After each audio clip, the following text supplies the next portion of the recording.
Oke, baik. Bismillahirrahmanirrahim. Assalamualaikum warahmatullahi wabarakatuh. Perkenalkan, nama saya Afifah Permatasari, NPM 1940401108. Di sini saya akan menjelaskan tentang analisis dampak lingkungan.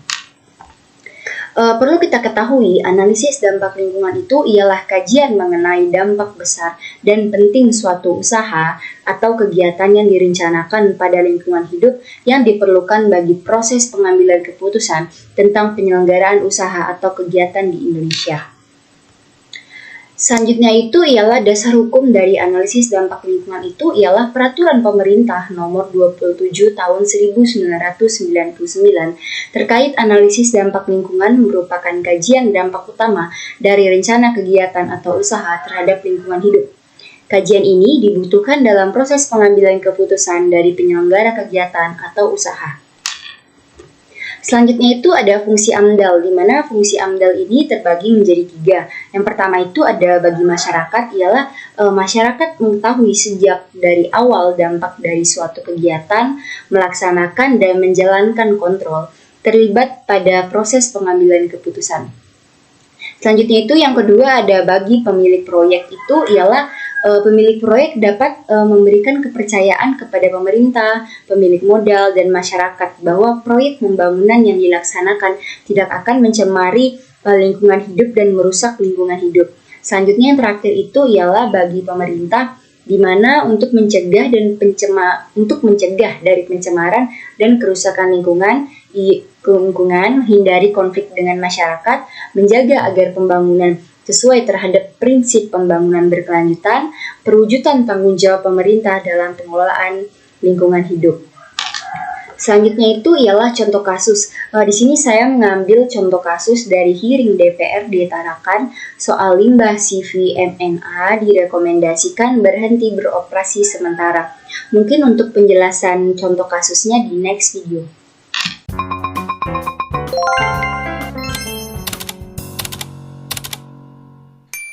Oke, selanjutnya saya akan menjelaskan contoh kasus dari hearing DPRD Tarakan soal limbah CVMNA direkomendasikan berhenti beroperasi untuk sementara. Permasalahan limbah CV Mitra Nelayan atau MNA yang sudah berlangsung cukup lama akhirnya sampai pada rekomendasi penutup sementara aktivitas perusahaan tersebut.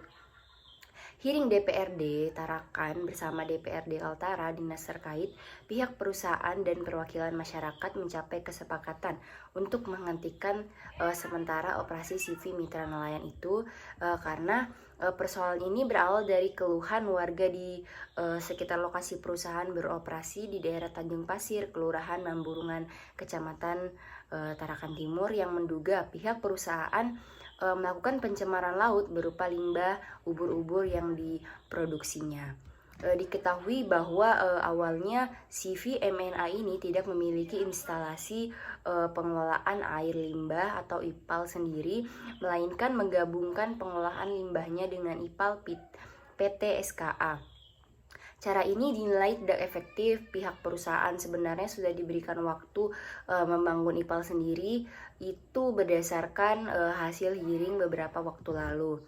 Akan tetapi sampai Agustus bulan lalu itu belum juga rampung.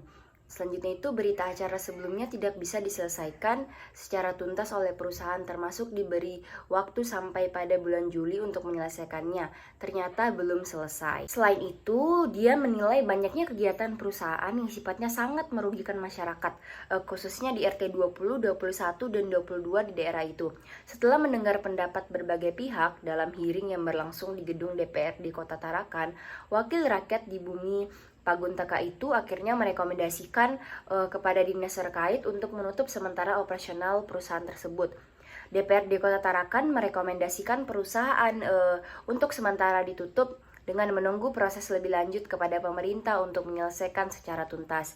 Dengan itu, keputusan ini meminta kepada pihak perusahaan agar tidak melakukan aktivitas terlebih dahulu. Pemerintah juga diminta untuk menindaklanjutkan dengan melakukan penghentian sementara kegiatan perusahaan. Setelah hearing dilakukan, dilanjutkan dengan peninjauan ke lapangan, itu ialah Manajemen CV MNA melakukan melalui Hendrik selaku perwakilan penjelasan pihaknya sudah membangun IPAL dengan kapasitas yang lebih besar. Dari CV MNA sendiri kami sudah membuat IPAL sesuai dengan prosedur membuat volume IPAL yang besar. Artinya sebenarnya mereka sudah membuat volume pembangunan IPAL yang lebih besar dari kapasitas produksinya. Namun namanya buatan manusia, kita tidak bisa menghindari namanya kerusakan masih ada.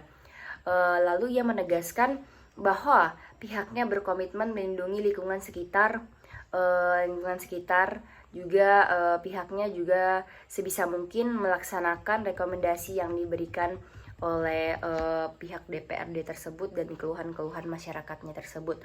Mungkin cukup itu saja contoh kasus yang dapat saya jelaskan dari pemaparan saya. Mungkin cukup sekian.